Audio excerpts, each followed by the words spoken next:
Represent the rich people now. I don't want to give any more money. Well, then you're greedy. Oh, I'm greedy? No offense.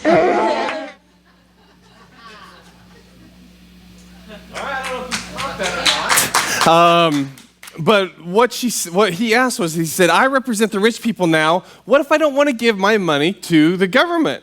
Or if I don't want to give it to other people? She said, well, then you're greedy.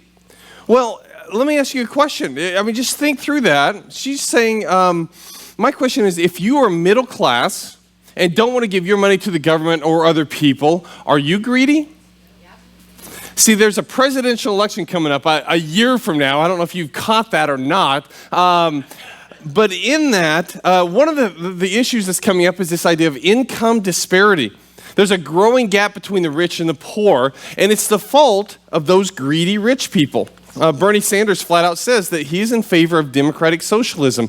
And what that means is that we elect people, but then the positive side is there's free public college tuition, there's free health care, there's free maternity and paternity leave, higher minimum wage, expand Medicare, expand Social Security, and even more. And he points to Denmark, where most, if not all of that stuff, is free. And the problem is that stuff is never free. Someone has to pay for it. And if you want to get all that free stuff like Denmark, then you have to pay for it like Denmark does. The income tax rate in Denmark is 60%. Other European countries are realizing that this type of economic system is not sustainable, and they're making changes. I don't know if you've caught up with Greece at all, but the country is going bankrupt because they are trying to give free stuff to everyone. Now, people say that you shouldn't talk about politics, religion, or money. Well, this morning, I'm doing all three. And so, I'm not here to be political. I'm not here to be religious. I'm not here to be financial. I'm here to be biblical. And the problem is people think that the Bible only talks about spiritual stuff like heaven and prayer and things like that. When in fact, the Bible gives principles for every area of our lives. And anytime that we try and separate the material or the physical world from the spiritual, we're not being biblical. To be spiritual means that you live a godly life in every area of your life. And so what does the Bible have to say about things like this? Well, the Bible teaches just a fundamental principle. The fundamental principle in the 10 Commandments, you shall not steal. Now, you think about that. Think about the principles behind that. For the Bible to say you shouldn't steal, what it means is, the principle is that I have stuff and you have stuff. And you shouldn't go along and take my stuff. That's what, because I have stuff, I have private property, and it's mine. But so much of this whole concept that I'm talking about, it really hinges on our attitude. And so we're going to see what the Bible says about some of these things. If you have a Bible, turn to 1 Timothy chapter 6. If you don't have a Bible, there should be one of the chairs in front of you. It's page 841. You can find it on your phone or tablet pretty easily, 1 Timothy 6. If you have your own Bible, 1 Timothy is kind of toward the end of the Bible. 1st and 2nd Hebrews, it's right around there. It's by 1st and 2nd Thessalonians. Toward the end, 1 Timothy 6, the Apostle Paul is writing to Timothy. Timothy is a young man. He's a preacher in a church. And he's saying, okay, here's the kind of things that you need to teach the people in the church. And it talks about our attitude in regard to money. And the first attitude that we need to develop is that we need to be grateful. We need to be grateful in regards to finances. 1 Timothy 6, I'll start reading verse 6. But godliness with contentment is great gain. For we brought nothing into the world, and we can take nothing out of it. But if we have food and clothing, we will be content with that. People who want to get rich fall into temptation and a trap, and into many foolish and harmful desires that plunge men into ruin and destruction. For the love of money is a root of all kinds of evil. Some people, eager for money, have wandered from the faith and pierced themselves with many griefs. Paul talks about a whole lot of things about us being grateful. He says, godliness with contentment is a great thing. If we have all of our needs met, then what's the problem? There shouldn't be a problem if our needs are getting taken care of. But Paul says the want of money, the love of money is a huge problem. People who want to get rich have fallen away from the faith. Or we read something like that and we immediately think of those greedy rich people. That's what they are doing. But greedy, the word greedy in the Bible means this: one who is eager to have more, especially what belongs to other people. Greediness is a trait of rich people. Greediness is a trait of middle-class people. Greediness is a trait of poor people. Aren't you being greedy by wanting to take money from the rich people? When you say, let's tax the rich, it means that the government takes money from these people and gives it to these people after the government takes its share.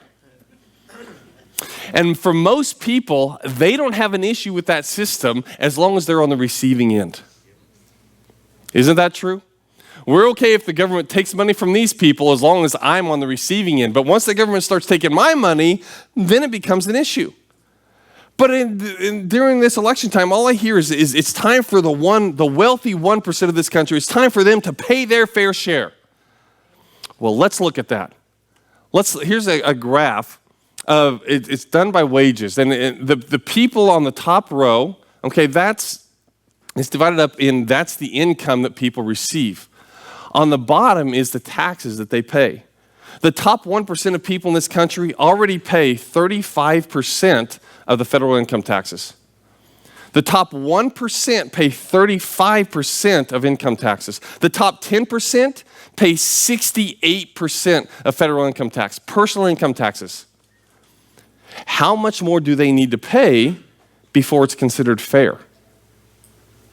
You know what? Even if the government, forget about that, even if the government took all of the wealth, everything that they owned, the government took everything that the top 1% had and distributed it evenly to the rest of the households in this country, every household in the United States would get $84,000.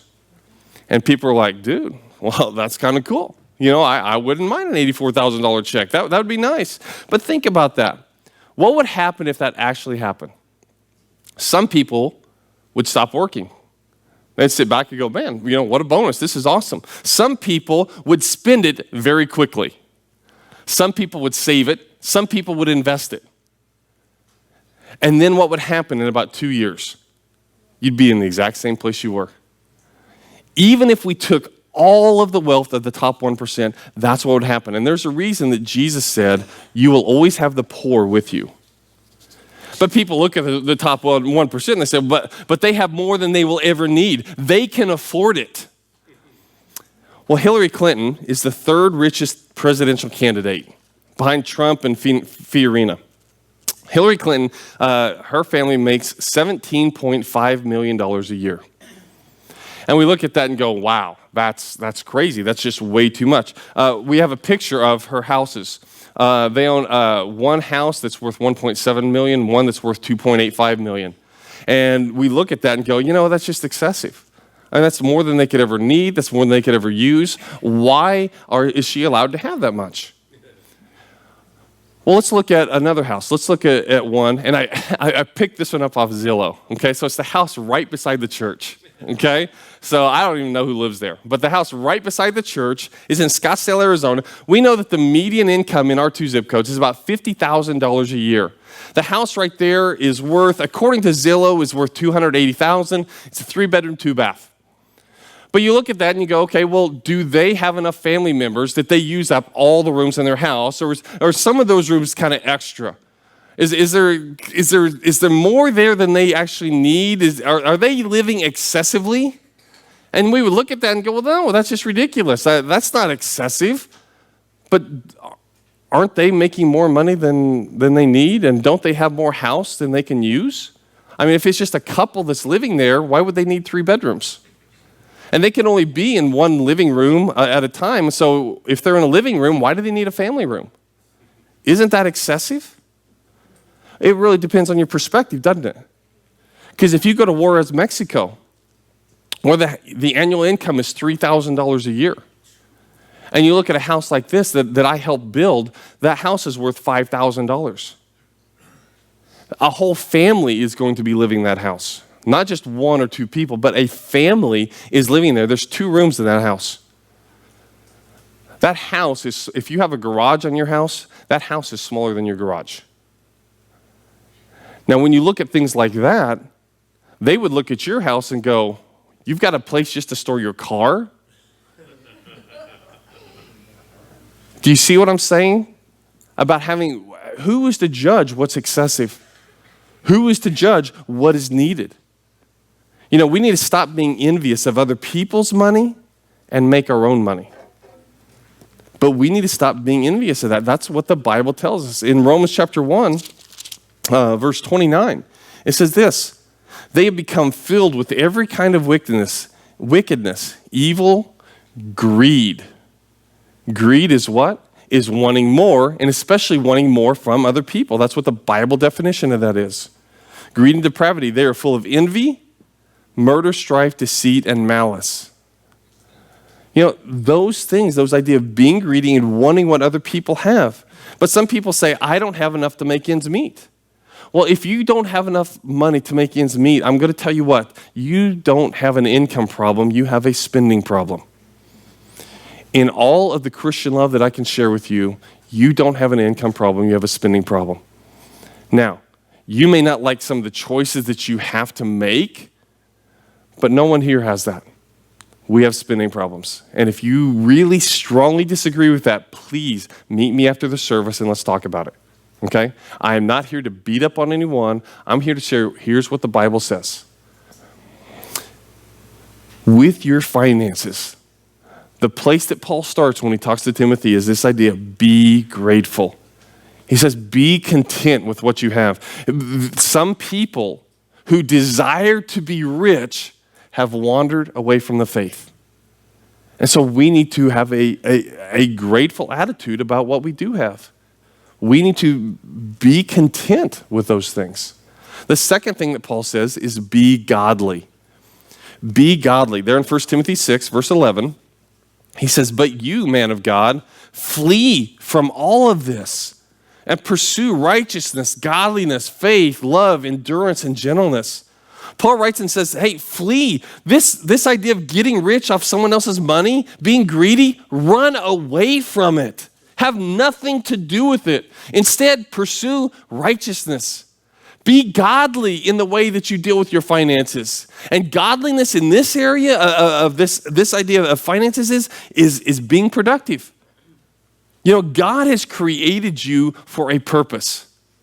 Each one of us needs to understand that God has made you for a purpose, and you have, part of your purpose is to help other people. And you should be doing that. But every year, 14 million people now get a disability check from the government. 14 million people get disability. That's doubled since 1985. Now, I understand. Some people physically can't do work. I get that.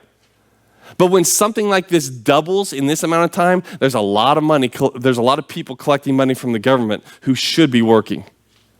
And the issue with disability these days is people can kind of self-diagnose. They can say, well, I'm in a lot of pain. Or I have a mental illness. And a mental illness at this place can mean stress. I'll tell you what, there have been a lot of days that I've been sick, that I've been tired, that I have been stressed, that I've been in pain, that I've shown up to work. Now, did you hear what I said? I understand that not everybody that is collecting disability can physically work. I get that. But you also have to agree that with 14 million people, there's a lot of people in there who could be. And just as a reminder, the government does not make money. Now, physically, it prints the money, but there's nothing that the government does to make money. The government's money comes from taxes, fees, licenses, those types of things. And so the government gets its money from businesses or other people. And so when you receive money from the government, you're getting it from people or businesses around you. And Paul wrote a letter to the church in Thessalonica. And he reminded the people in Thessalonica, hey, when I visited you, when I came and was with you, here's what I did. 2 Thessalonians 3, he says this, for you yourselves know how you ought to follow our example. We were not idle when we were with you, nor did we eat anyone's food without paying for it. On the contrary, we worked night and day, laboring and toiling so that we would not be a burden to any of you. We did this not because we do not have the right to such help, but in order to make ourselves a model for you to follow. For even when we were with you, we gave you this rule. If a man will not work, he shall not eat. You know, Paul said, when I was with you guys, I was preaching, I was teaching at the church. When I was there, man, not only was I doing that during the day, I had another job. We were working night and day. We wanted to make sure that we weren't a burden on anyone in the church. And we weren't idle. We weren't just sitting around doing nothing. He said, we were busy. We wanted to make sure. And he said, we even put in a rule. If a man won't work, that's fine. You don't have to work, but you don't have to eat either. That's what Paul says. I am so incredibly impressed. One of the coolest businesses I know is the business that Phil Pajak runs. I love it. Phil Pajak from our church, he works with special needs adults.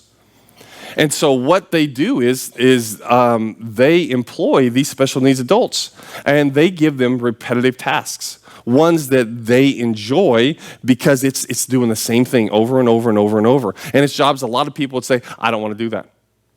But the special needs adults, they love it. And so they run a thrift store. They run snack shops.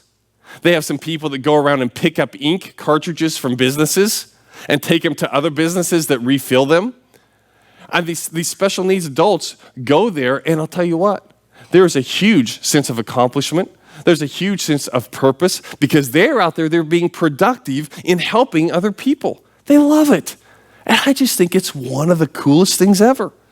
And my point is, you know what? I don't care who you are. I don't care what's going on. I bet that there's something out there that you can do as well. With our financial situation, with our economics, we need to first of all be grateful for what we have and not pursuing what other people have. Number two, we need to be godly. We need to be doing the stuff that God has made us to do. And third, we need to be generous. We need to be generous. There in 1 Timothy chapter 6, verse 17, Paul continues and says this, command those who are rich in this present world not to be arrogant, nor to put their hope in wealth, which is so uncertain, but to put their hope in God, who richly provides us with everything for our enjoyment. Command them to do good, to be willing to share. Command them to do good, to be rich in good deeds, and to be generous and willing to share. In this way, they will lay up treasure for themselves as a firm foundation for the coming age, so that they may take hold of the life that is truly life. You notice what it says in there? It's okay to have money. It's okay to have possessions. It's even okay to enjoy those things. God gave us these things for us to enjoy them. Just don't put your trust in the possessions. Because at any point, your possessions can be gone. And if your possessions are gone, you know what? Your life is going to continue. But Paul writes and says, you need to learn to be generous with your money and not someone else's. Learn to be generous with what God has given you and not what God has given everyone else. And don't rely on the government to be generous. That's a responsibility for us as individual Christians. You know, when Bernie Sanders talks about socialism, he's talking about the government taking money from some people, giving it to others after the government has taken its cut. And nowhere does the Bible say that the government's responsibility is to take care of the poor. The government is to treat the poor people fairly, but not pay for their needs and wants. But some people will say, well, in the book of Acts, doesn't in the book of Acts, it says the church had everything together, they had everything in common, and the church sold their goods and possessions and gave to anyone as he had need? Absolutely it does. But the difference is that the people chose to do it. The government didn't make it happen. And even when the people chose to do it, nowhere did the church leaders get up and say, hey, you have to sell your possessions and give to that person. The church leaders never did that. It was a choice that individual people did when they saw a need and said, you know what? I'm going to give to you from my heart. Not because anyone's telling me to, not because the government's making me, because I'm seeing a need and I want to take care of it. And the difference between socialism and Christianity is this, the socialism says the government takes it. Christianity, people choose to give. And ultimately, socialism just doesn't work. Margaret Thatcher was the prime minister in England. And she said the problem with socialism is you eventually run out of other people's money. And I don't know if you know it or not, but it's been tried in this country. Thanksgiving is just a few weeks away. Now, we know kind of the story that goes along with Thanksgiving. During the first winter, half of the pilgrims either died of starvation or sickness or being exposed to the cold. When spring finally came, the Indians taught the settlers how to plant corn, how to fish, how to skin beavers, and life improved for the pilgrims, but they didn't prosper yet. You see, originally, the pilgrims were set up to have everything that was produced go into one common store, and each person was able to go and pull one share out of that store. It was socialism. But William Bradford was the governor of the colony, and he realized that this system was just as destructive as the winters had been. What Bradford and the community found out was the most creative and industrious people had no incentive to work any harder than anyone else because everybody ended up with the same thing at the end of the day. And in his journal, he wrote that the young men that were most able and fit for labor and service asked why they should spend their time and their strength to work for other men's wives and children. And so they switched. And they said, we're going to try something different. And so what William Bradford did is he assigned every family had its own plot of land. They can work on it. They did whatever they wanted to it. And so they produced whatever crops they wanted. And this, he writes in his journal, had very good success. He says it made all hands industrious, so more corn and products were produced. They found that they had more food than they could eat themselves, so they set up trading posts with the Indians. They exchanged goods. The profits allowed them to pay off the people that sponsored their trip. The success and prosperity of Plymouth then attracted more Europeans, which what became known as the Great Puritan Migration. And that's a story that's not taught in our schools anymore. This country is founded on the principle of equal opportunity, not equal wealth. That means the government should make the rules, make sure that the rules are fair for everyone, and then step out of the way. And it makes sense. In Proverbs chapter 5, it says this. The writer of Proverbs is saying, okay, talking about the adulteress and staying away from her, because to keep a path far from her, do not go near the door of her house, lest you give your best strength to others and your years to one who is cruel, lest strangers feast on your wealth and your toil enrich another man's house. So stay away from her because all of the work and stuff that you do is going to go to benefit someone else. And we don't want that. We don't want our effort and energy to go to benefit someone else by force. We may choose to do it, but at some point we just need to understand this. We need to realize that some people are going to be more successful than others. And we need to be okay with that. I love the Kia commercial that's just come out recently. I love it. It is so cool. It's a Pee-wee football league. And the dad and his son, after the game, are walking to their Kia car. And as they're walking to the car, dad looks at the trophy. And his son is like, hey, look at the trophy I got. His dad looks at the trophy, and it says participant. It's a trophy for showing up. And the dad is thinking in his head, well, what in the world? We won all of our games this year. And now at the end of the year, we get the same trophy that everybody else does. Didn't we earn more than that? And he goes, And he takes the participant thing off and he writes champs on there. And he gives the trophy back to his kid and he goes, here you go, champ. I love that. I love it because what we have taught our society and our young people today is, hey, you just show up and you're entitled to whatever comes along. You deserve this in life. And I'll tell you what, it's creating a very selfish and greedy society because I deserve what other people have. See how that's just not biblical at all?